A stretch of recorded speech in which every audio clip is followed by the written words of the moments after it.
Bonjour à tous, bienvenue dans ce nouveau top flop qui va être très particulier parce que je vous dis tout de suite, je vais arrêter 3 séries et je pense que personne n'a jamais entendu parler de mon numéro 1. Allez, c'est parti. En dernière position de ce top flop, c'est Stunts que j'ai pas trop aimé. Bah oui, c'est pour ça qu'il est en dernier, tu me diras. Et donc, je ne vais pas poursuivre la série. Elle était déjà en vente d'ailleurs sur mon Vinted, mais je voulais quand même la lire parce que c'est une série d'Adrien, pour faire un avis définitif sur le sujet. Effectivement, on va la laisser en vente. Hein. Alors, Stunts, ça nous parle de quoi? C'est de Sora Daishi, d'ailleurs chez Glénat, et ça nous parle d'un jeune diplômé qui va entrer à l'école de police de New York, et il se trouve que bien son frère est impliqué, alors que normalement il a une profession aussi importante en tant que procureur. Il est impliqué dans des affaires, ou peut-être est-ce lui, ou peut-être n'est-ce pas lui. Il y a toute une histoire de personnes qui volent l'identité d'autres, de ghosts, etc. Bref, ça va à 100 à l'heure, et en fait c'est ce que je reproche à ce titre. En fait, j'ai l'impression d'avoir vu un épisode de New York Police Criminel en accéléré. Oh, j'ai même vu toute la saison d'ailleurs, tellement ça va vite, et ça va beaucoup trop vite en fait. On n'a pas le temps de réfléchir, de se poser, de s'attacher à l'un ou l'autre des personnages. Ça va tellement vite que le frère, en final, on s'en fout qu'il lui soit arrivé quelque chose parce qu'on l'a vu 3 secondes. Bref, ça va à 100 à l'heure et non, pas à 100 à l'heure, ça va à 2000 à l'heure et ça va beaucoup trop vite. Et c'est pour ça que j'ai pas du tout accroché. C'était pas... Enfin, j'ai pas trouvé ça complètement naze non plus, mais je me dis, ouais, non, ça va trop vite pour moi. Je n'aime pas le rythme de la narration. L'impression de scroller ultra rapidement, et ça c'est pas trop mon truc. Si déjà je me pose avec un bouquin, j'ai envie quand même de comprendre un peu les enjeux et aussi un peu les enjeux émotionnels, et c'était pas le cas avec Stunts. Donc voilà, elle est sur mon Vinted si ça vous intéresse. À la 9e place du classement, il y a encore une série que j'ai décidé d'arrêter. Ça va peut-être vous étonner. C'est Le Vendeur du magasin de vélo. Je me suis mise à jour avec le tome 5 et le tome 6. Parce que j'avais bien aimé au départ cette romance entre deux jeunes adultes, une jeune fille très réservée qui se laissait beaucoup faire et qui a rencontré, parce qu'elle allait au boulot à vélo, un jeune garçon qui était réparateur de vélo, qui lui a un peu un tempérament rebelle, rentre dedans, et du coup ces deux-là se sont rencontrés, se sont aimés, mais le problème, j'avais un peu senti au départ, mais je me demandais comment ça allait tourner, tout tourne autour des deux persos, bien sûr, mais aussi de leur environnement familial. Pourquoi ils sont devenus comme ça? Qu'est-ce qui les bloque à ce jour? Qu'est-ce qui bloque en fait? Quels sont les blocages dans leur relation amoureuse du fait des personnes de leur entourage, etc. Et en vrai, je trouve que ce titre est très négatif. Voilà, je le dis. Moi, j'ai ressenti un malaise en fait en le lisant. Je trouve que ça parle plus de maltraitance psychologique, même physique, sur les gens, sur les animaux, plus qu'autre chose, et franchement c'est pas du tout ce que j'ai envie de lire, voilà, donc je m'attendais pas vraiment à ça, je m'attendais évidemment à des enjeux, voilà, une psychologie peut-être un peu des personnages, mais là je trouve que c'est tous les malheurs du monde leur arrivent ou leur est arrivé, et il n'y a jamais rien de bien, mis à part leur relation qui est pas aussi évidente que ça, donc des fois on comprend même pas finalement pourquoi ils sont ensemble. Bref, ouais, les 2 tomes là en fait m'ont dit ah non, c'est pas pour moi, c'est trop triste, c'est trop négatif, j'ai pas envie d'avoir trop de négativité, hein.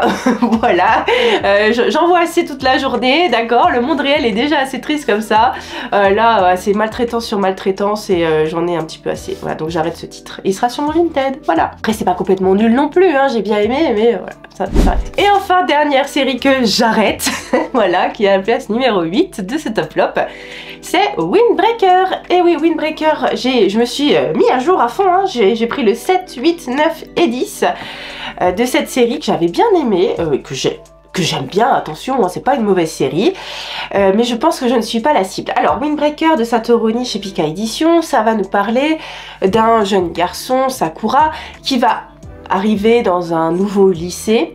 Un lycée très particulier parce que on y forme une sorte de gang qui va protéger les gens du quartier. Donc c'est des bagarreurs, mais des bagarreurs pour la bonne cause. Vous voyez un peu les Robin des Bois de la bagarre et du Furio. Et en fait, Moi je trouvais que c'était sympa, mais là où j'ai décroché, pour être tout à fait sincère, c'est ces deux tomes déjà. Le tome 7 et 8, j'ai pas cru à la salade qu'on nous a balancé là-dedans, parce qu'en gros ils vont aider une personne, et franchement j'y ai pas cru un instant, c'était trop gros. Et là définitivement avec les tomes 9 et 10, je me suis dit non, j'ai pas envie de continuer. Parce que c'est pas assez subtil pour moi. Là c'est vraiment, on parle à des gens qui ont besoin qu'on leur dise clairement les choses dans la tête. Et je pense que je suis pas du tout le public, je pense que j'ai besoin de plus de subtilité. Là c'est vraiment, ouais, s'il n'est pas gentil c'est parce qu'il souffre, tu comprends, donc on doit l'aider. Ouais, les amis d'abord, ouais, enfin vraiment c'est comme ça qu'on vous les balance dans la figure. Et moi j'aime bien quand c'est un petit peu plus subtil. Autre chose qui me dérange, c'est que je trouve parfois que les expressions traduites sont un peu ringardes. Qui dit c'est de la gnognotte? Ma mère le dit. Voilà, ma mère le dit. Pardon maman, mais enfin, voilà, les jeunes d'aujourd'hui disent plus ça quand t'es au lycée. Enfin, je pense pas. Enfin, tu me dirais, je suis pas au lycée, j'en sais rien. Mais à mon avis, ouais, il y a des expressions. Je me suis dit, c'était déjà ringard à mon époque. Ça m'étonnerait que ce soit revenu à la mode. Et du coup, c'est vrai que ça m'a fait un petit peu décrocher.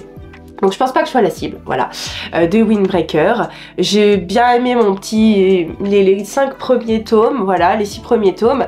Mais là j'avoue que ça m'a fait complètement décrocher, du coup j'ai pas envie de continuer. Et donc il sera à la vente sur Vinted.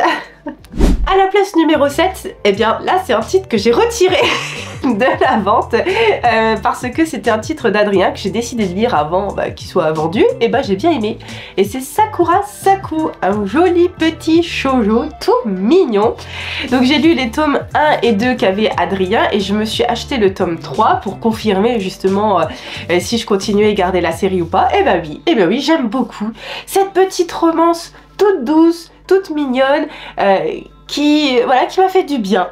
Et donc c'est de Io Saka, donc et c'est chez Kana. Il faut que je me dépêche de prendre le tome 4 avant que les tarifs augmentent d'ailleurs, parce que déjà comme ça 7 balles je trouve que c'est beaucoup. Bref, je ferme la parenthèse. Et ça nous parle de Sakura et Sakura. J'aime bien moi les romances avec les deux même nom, les protagonistes principaux.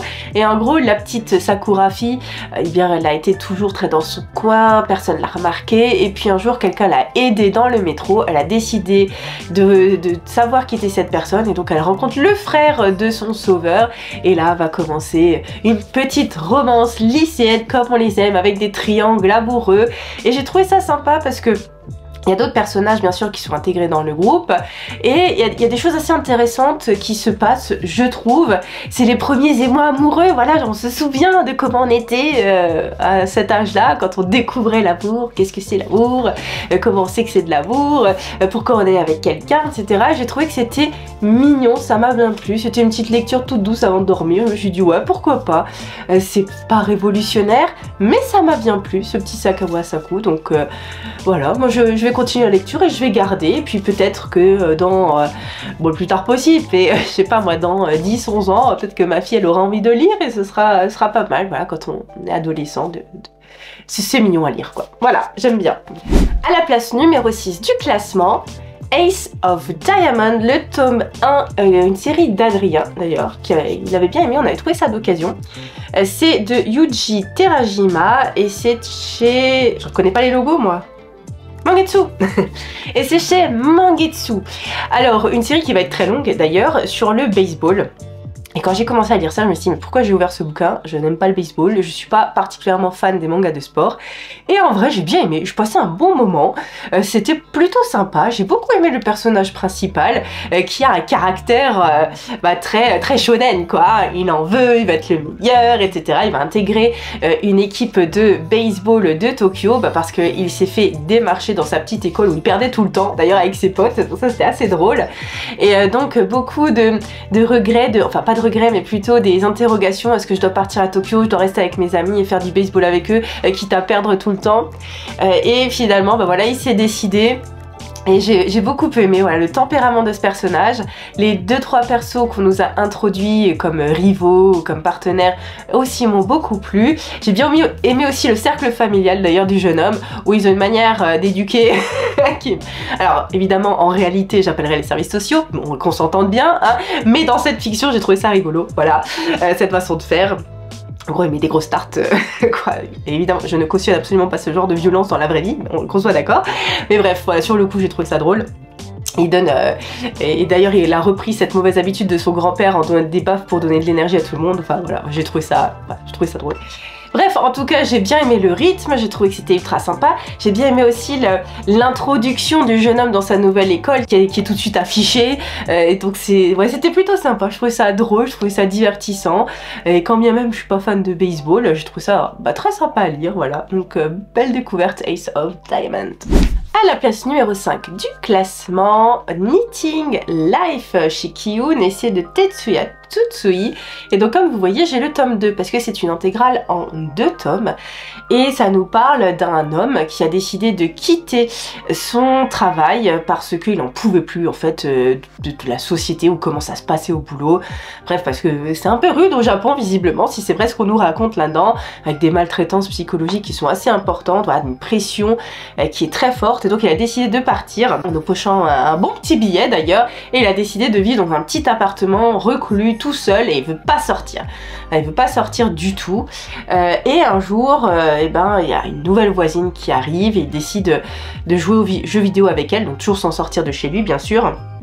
Et voilà, donc là on a la fin de cette histoire, je ne vais pas vous en raconter davantage pour pas vous spoiler, mais ça prend une direction complètement inattendue. Vraiment, je ne m'attendais pas du tout à ça, mais quand on connaît l'auteur, on s'est dit bon, il a pas pu s'en empêcher de nous faire un truc pareil, et c'était vraiment très bien. J'ai beaucoup aimé ce titre, je trouve que c'est bien raconté en 2 tomes, ça va ni trop vite ni trop lent, il a dit ce qu'il avait à dire dans les 2 tomes, c'était intéressant, c'était inattendu, bref, je vous conseille vraiment Knitting Life qui est une très jolie découverte. À la place numéro 4 de ce classement, je l'avais pas lu, vous m'en avez fait d'ailleurs la remarque et ça y est, je suis à jour. Dan Dan Dan, bien sûr, le tome 15, j'ai beaucoup aimé ce tome encore une fois. Pour le coup, là aussi, vous en avez plein les yeux, il se passe plein de trucs. J'étais en train de lire Dan Dan Dan, ils étaient encore en train d'affronter un ennemi yokai, enfin voilà, d'un personnage, du délégué de la classe. Et j'étais en train de lire et je m'étais dit, mais qu'est-ce que je suis en train de lire? Ça part dans tous les sens, c'est complètement dingue. On se demande mais comment ils vont réussir à s'échapper de cette situation, et ils y arrivent quand même, et c'est très drôle. Et il y a toujours cette douceur sous-jacente, voilà, entre les personnages qui s'aiment beaucoup, dont les liens se tissent de plus en plus. Et j'ai adoré, voilà, j'ai adoré. J'ai trouvé ça vraiment très bien. Toujours avec un dessin qui est fou, toujours avec beaucoup d'émotions aussi. Cette petite histoire, elle m'a beaucoup touchée entre les 2 amis là. Bref, ouais, toujours un excellent moment avec ce tome de Dan Dan, numéro 1. À la 3e place du classement, j'ai terminé une série de chez Mangetsu et c'est Land de Kazumi Yamashita. Écoutez, au début, Land, c'est une histoire d'un village un peu reclus, où il se passe des choses, certains diront traditionnelles, d'autres diront très bizarres. Voilà, enfin, on vit vraiment dans une ère qui est pas du tout une ère moderne, avec des traditions d'un autre âge si vous voulez, et vous avez dedans une petite fille qui se pose plein de questions, qui est très curieuse, et d'ailleurs sa sœur a été sacrifiée, voilà, c'est même son père qui est allé donner en sacrifice sa sœur jumelle, donc voilà, pour vous dire un peu l'ambiance quoi. Et donc cette petite fille, voilà, en grandissant, elle se pose plein de questions, elle remarque des choses, elle est très curieuse, et effectivement, il se passe des choses à l'extérieur de ce village aussi. Et en fait, les débuts, j'ai trouvé que c'était un peu longuet, mais à partir du tome 4, 5, 6, j'étais prise à fond dans l'histoire. J'ai lu d'une traite jusqu'au tome 9, parce qu'on n'avait pas le 10 et le 11 n'était pas encore sorti. Dès que le 11 est sorti, on allait prendre le 10 et le 11, j'ai lu tout de suite, et autant vous dire que c'est coup de cœur confirmé pour Land, même si je suis un tantinet déçue par la fin, parce qu'on nous explique finalement tout le concept de ce village, tout ce qui se passe autour, pourquoi c'est comme ça, qui dirige, qui est aux commandes, et je trouvais que la fin c'était un petit peu rapide parce qu'il y avait quand même beaucoup de choses. Et en gros, c'est très... on élude très vite certaines choses. Je peux pas vous dire quoi parce que sinon je vous spoil, vous comprenez. Mais ça reste globalement un manga que j'ai beaucoup apprécié, même si c'était un petit peu dur pour moi au début. Parce que j'accrochais pas non plus trop au style graphique, j'avoue. Mais bref, une fois que j'étais prise dans l'histoire, j'ai pas pu lâcher. Et bref, j'ai beaucoup aimé Land, que je vous recommande, donc intégrale en 11 tomes. À la place numéro 2 du classement, Solo Leveling. Et donc c'est de Dubu, Shugong et Shugong aux éditions Kabooks. Vous avez vu, j'ai essayé de dire très vite les auteurs parce que j'arrive pas du tout. Bref, donc c'est un webtoon que j'aime beaucoup d'ailleurs, hein. Donc là on est au tome 16 déjà. J'avais eu le 15 pour Noël d'ailleurs. Merci à ma petite sœur. Et donc je me suis acheté le 16 du coup. Et je les ai lus. Alors le tome 15. Donc alors, je recommence. Ça parle de quoi? Ça nous parle de Sun Jingwoo qui est un chasseur, c'est-à-dire qu'il va dans des donjons pour éliminer des monstres qui seraient dangereux pour la population. Normalement les chasseurs ont un niveau et ce niveau ne bouge plus, voilà, lors de leur révélation. Sauf que lui, eh bien, un jour une mission se passe très mal, il se réveille et il a la capacité de monter de niveau. Il est comme dans un jeu vidéo, il arrive à upgrade à chaque fois qu'il accomplit des missions. Et du coup il devient super fort. Et là, donc on arrive au terme, disons, de ce titre, parce que vraiment au tome 16, c'est la fin. Le tome 15, juste pour en revenir à lui, il était très long à lire. Il y avait beaucoup d'informations, on vous explique tout en fait. Le pourquoi du comment, de ce qui s'est passé, etc. Donc j'ai vraiment mis beaucoup de temps à le lire et c'était, je trouve que ça répondait quand même pas mal aux interrogations. Et le tome 16, pour moi, c'est la fin. Donc je me demande ce qu'on va encore me rajouter. Je pense qu'il reste 2 tomes, parce que c'est en 200 chapitres, d'après ce que j'ai vu sur Nautileon. Et là, au tome 16, eh ben, le dernier chapitre c'était le 179, donc il reste encore des choses à dire visiblement. Je ne sais pas quoi. En tout cas, moi j'ai vraiment beaucoup aimé. J'ai beaucoup aimé aussi la fin. Du coup, j'ai trouvé, je trouvais que c'était la fin qu'il fallait, même si c'est pas vraiment une fin du coup. Bref, le tome 16 je l'ai beaucoup aimé, le tome 15 aussi, même si, voilà, du coup vous avez eu toutes les informations que vous n'avez pas eues pendant 15 tomes, vous les avez toutes eues là-dedans. C'était un petit peu indigeste quand même par moment. Mais j'ai adoré ma lecture, moi j'adore Solo Leveling, je trouve que c'est vraiment très très bien. Et je suis très fan de ce titre. Et à la place numéro 1, et ce titre tant attendu que je pense que personne n'en a entendu parler d'ailleurs. Et alors pour l'anecdote, j'ai trouvé le tome 2 de ce titre dans un Nose, je sais pas si vous connaissez les Nose, mais c'est des magasins de déstockage, si vous voulez je me baladais. Et là je vois un gros manga, le tome 2, je me suis dit tiens, vas-y, à 3,50 €, je prends. Et du coup comme c'était le tome 2, je me suis dit il faut quand même que je lise le tome 1 avant, et je l'ai trouvé d'occasion sur Vinted. Et d'ailleurs, c'est en 3 tomes intégral et le 3e tome, je l'ai aussi trouvé d'occasion en ligne et il arrive très bientôt pour que je puisse vraiment confirmer mon coup de cœur ou pas. Mais en tout cas, voilà, ces 2 premiers tomes m'ont déjà conquise. Et sans plus de suspense, il s'agit de Histoire Couleur Terre de Kim Dong-hwa. Donc c'est un manhwa aux éditions Casterman. Ouais, les éditions Casterman un peu à l'ancienne, quoi. Et écoutez, j'ai adoré ce titre. Voilà, c'est passé tout seul, j'ai lu ça, j'étais happée. J'ai lu le tome 1, j'ai direct pris le tome 2, je me suis dit, oh, je suis trop contente d'avoir les deux, je suis pressée que le tome 3 arrive. Ça nous parle d'une jeune fille dans la Corée, allez, je dirais au début du siècle dernier, hein, je pourrais pas trop dater, mais en gros la Corée rurale, dans laquelle il n'y a pas vraiment beaucoup de technologie, voilà. Elle est élevée par sa maman, qui est veuve. Et elle est petite, et bien elle découvre la vie, elle découvre ce qu'est d'être une petite fille, ce qu'est d'être une femme, les relations avec les autres, avec les copains, avec les copines.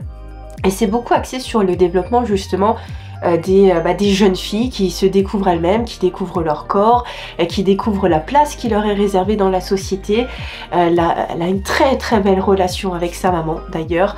Je pense que toutes les mamans rêvent d'avoir une relation pareille avec leur fille. Ça m'a fait beaucoup penser à la relation que j'ai avec ma maman d'ailleurs, parce que moi j'ai cette chance-là. J'espère que j'aurai une belle relation comme ça aussi avec ma fille d'ailleurs, je ferai tout pour. Bref, c'était vraiment très émotionnel pour moi. Et quand on est une femme, je pense qu'on est passé par tous les stades parce qu'on la voit grandir. Et ce qui est très beau parce que c'est un titre qui est très poétique, on nous fait passer le fil des saisons et à chaque fois on la compare à une fleur. Et j'ai adoré, on se retrouve en tant que femme dans toutes ces étapes là. On voit que au final peu importe la date à laquelle on est né, peu importe le pays dans lequel on est né, il y a une sorte d'universalité quand même sur les choses qui nous arrivent, les choses auxquelles on pense. Oui, parce que finalement il nous arrive toute la même chose, on pense tout à la même chose au même moment. Et j'ai trouvé ça très beau, je sentis une sorte de fraternité féminine en lisant ça. Voilà, après voilà, c'est pas réservé uniquement aux femmes bien sûr, hein, les hommes peuvent lire ça sans problème, mais c'est très poétique et ça nous parle, ça nous parle. On se dit oui, bah oui, on a tous pensé la même chose, on s'est tous posé les mêmes questions. Quand bien même on serait plus informé aujourd'hui avec internet, etc. Bah, de toute façon, quand ça nous arrive, certaines choses, on a quand même l'impression que ça va être la fin du monde. Comment les autres nous voient aussi, bref, j'ai adoré. Alors c'est un dessin à l'ancienne, hein, bien sûr, mais comment vous dire que j'ai été happée, je pouvais pas lâcher ce titre, très beau, très poétique, chaque chapitre c'est une étape, c'est une saison qui passe, j'ai adoré, voilà, vraiment j'ai adoré, j'ai hâte que le tome 3 arrive, si jamais vous le trouvez dans votre nose, prenez-le. J'en ai jamais entendu parler, je suis tombée dessus complètement par hasard et quel heureux hasard, voilà. Très belle découverte, histoire couleur terre de la, j'allais dire mangaka, mais de la manhwaka Kim Dong-hwa. Très très beau, très très beau. Et voilà pour ce top flop, je pense qu'il vous a réservé quelques surprises. N'hésitez pas à me dire en commentaire quelle est votre lecture préférée dernièrement. Merci à tous les abonnements, ça me fait vraiment super plaisir que vous continuez à nous encourager de cette manière parce que vraiment ça nous encourage beaucoup. Et je vous dis à très bientôt pour la prochaine vidéo. Salut!